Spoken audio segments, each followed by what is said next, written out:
Hello, I'm Rachel Jones for Kalkine Media. Welcome to another edition of Executive Corner Expert Talks.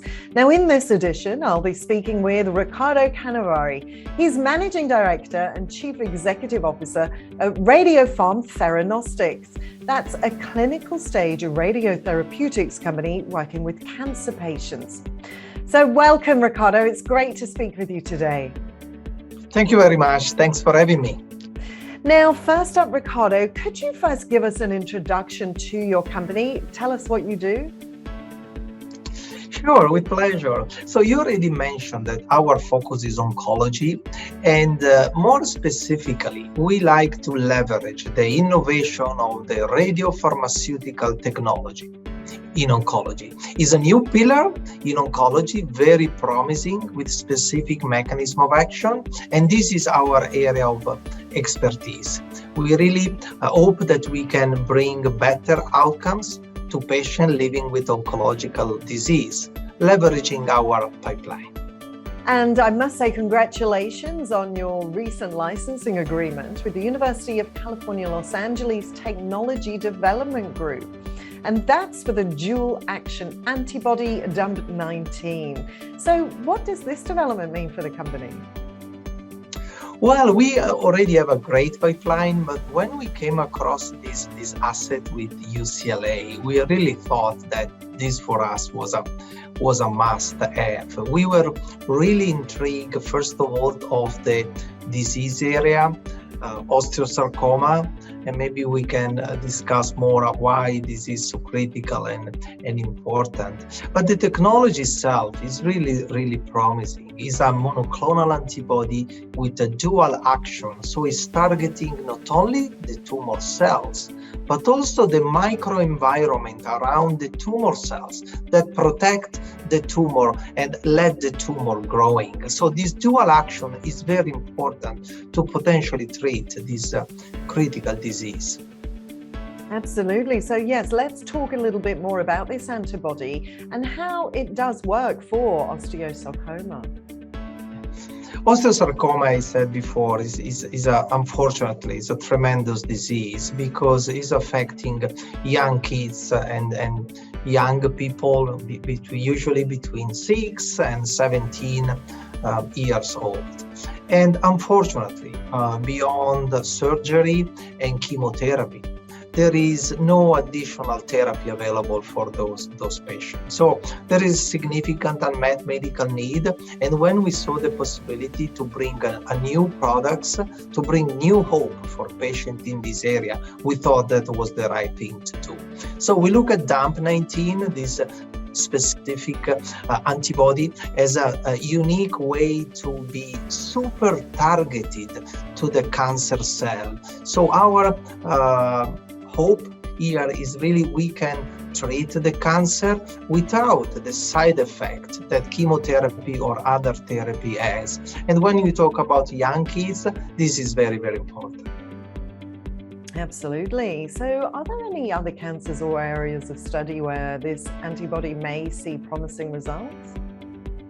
I believe that UCLA did a great job in the so-called preclinical phase when you look at the potential of the asset in multiple tumor types. Of course, osteosarcoma is the leading indication, but we saw very promising model also in other 2 tumor types. Melanoma, the skin cancer, and the other is glioblastoma. So it's a specific brain cancer that is also very difficult to cure. So potential for 3 indication targeting 3 different diseases in oncology. It sounds like some very interesting study areas there that can be done. So the global oncology market is expected to grow approximately $290 billion by 2025. Now, what is your strategy to compete in such a large market? Well, the market is, as you said, is very broad. It will expect it to grow in the future. And if you want to simplify the market, we are really talking about the 3 big categories. One is the targeted therapy and chemotherapy that are the most traditional approach. More recently was immuno-oncology, very important approach to treat the disease. And even more recently was cell and gene therapy. So these are the three big segments today in oncology. We believe that radiopharmaceutical therapy will represent the new frontier, the new pillar in oncology.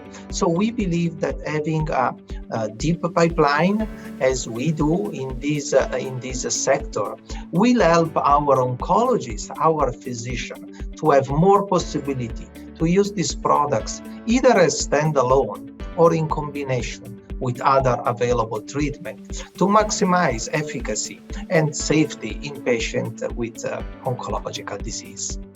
Well, it sounds very promising. So what is your clinical development pipeline over the next 12 months? We have a very busy 12 months ahead of us. From one side, some of our products are already in the clinics, and we are expecting results soon.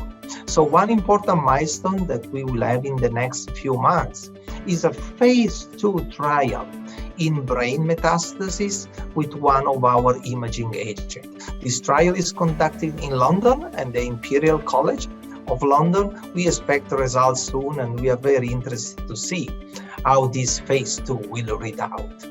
In addition to that, we are also planning to start 4 new phase 1 trial in the next few months, and 2 of those in Australia.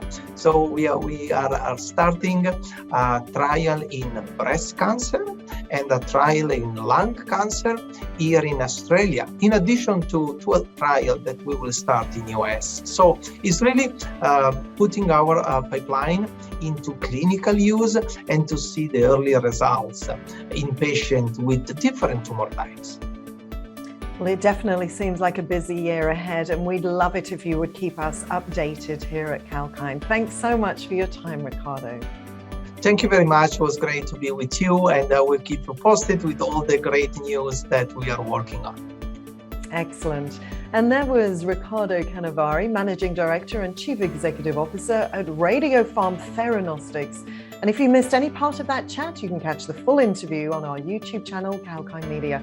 So make sure to subscribe. I'm Rachel, reminding you to stay apprised and invest wise with Kalkine.